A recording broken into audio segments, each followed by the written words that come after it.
Ito sana yung lote doon malagyan ng gantong daan. Ganda sana nun. Tapos yan, may mga tanim sa palibot, tagiliran ng daan.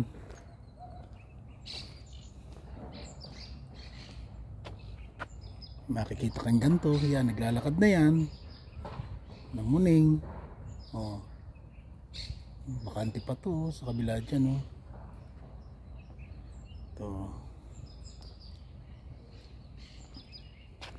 Ito puno ng olive, oh. Laki, ang tanda na nito. Ano? Tanda na ng puno niya, no? Ito, oh. Yan, oh. Puno ng olive. Gusto ko sana magtanim niyan sa Pinas. Hindi ko lang alam kung paano bubuhay.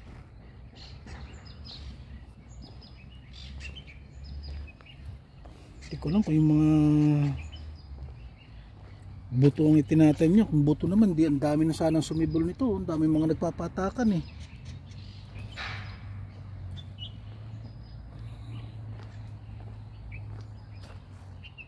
Mga alaga ko lalayas na.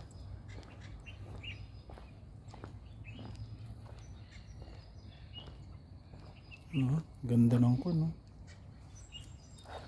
Puno, ang laki, oh. Pag summer, gandang tingnan nito, oh. Puro kwan yan, puro dakon. Ito, oh, puno ng dapdap yan, oh. Meron din dito sila puno ng dapdap, ang daming ibon, oh, yung bato-bato, oh. Pero kalapati yan dito. Pero sa atin sa Pinas, bato-bato.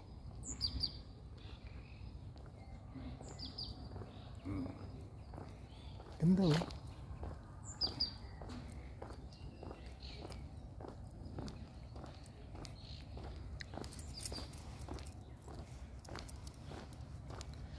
Yung lote doon yan, malagyan lang ng daan, masimentohan lang yung gitna. Ganda nun, no? Hanggang dulo. Bago yung pinakadulo gawing palaisdaan. Para yung mga kapitbahay doon may susungkitin. Ay, may ano yun, bibingwitin. Kagulo. Yan, oh. Ganda, oh.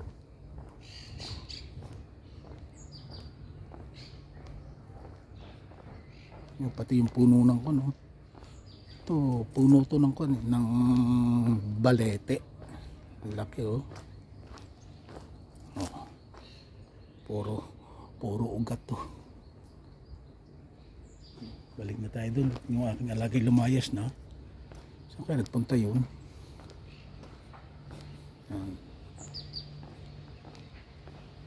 Ito lang para makita ng kwan. Pagka ako'y tumama sa loto, palalagyan namin ng gantong daan yung kwan. Lupa doon yan.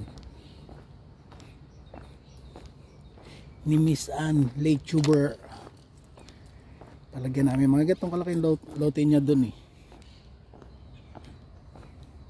Higit kasi 1 hektarya yun.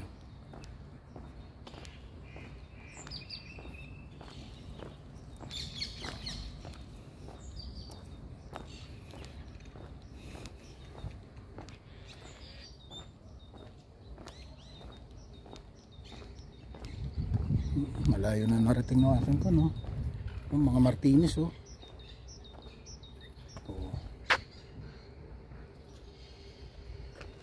Ano, pulangga.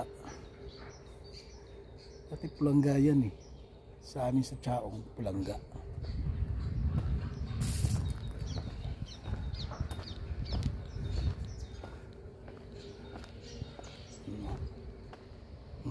Yun yung kwan, no?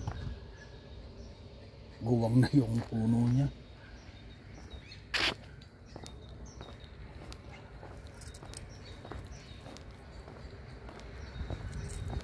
Kaya pupunta yung alaga kong yun. Pinake mo na.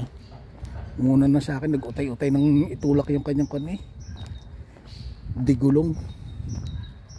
Ito, ang galing, oh. May library pa sila dito, oh.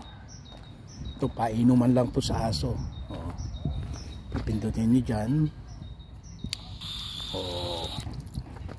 Yun, pupunta na yun doon. Ito. Painuman yan ng aso eh. Painuman ng aso, painuman ng tao. Ito pa isa. Yan, ito. Minakakuha ng aso. Yun. Galing, no? Ito sa tao. Yan.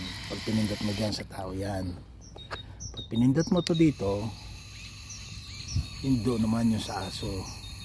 Yun, no? Galing talaga dito sa akin. Tapos mayroon sila dito. Bawal kasi dyan, kahit dito lang, bawal yung dumumi yung aso. Yan, kukuha ka dito ng plastic. At dito mo siya itatapon. Pagkakuha mo ng, pagkadumi ng aso, kakamayin mo, yan mo siya itatapon o kaya ay dito. Yan. Yan. Kunin natin itong mini library nila. Gusto mo magkape, magbasa. Yan, mayroon, pwede.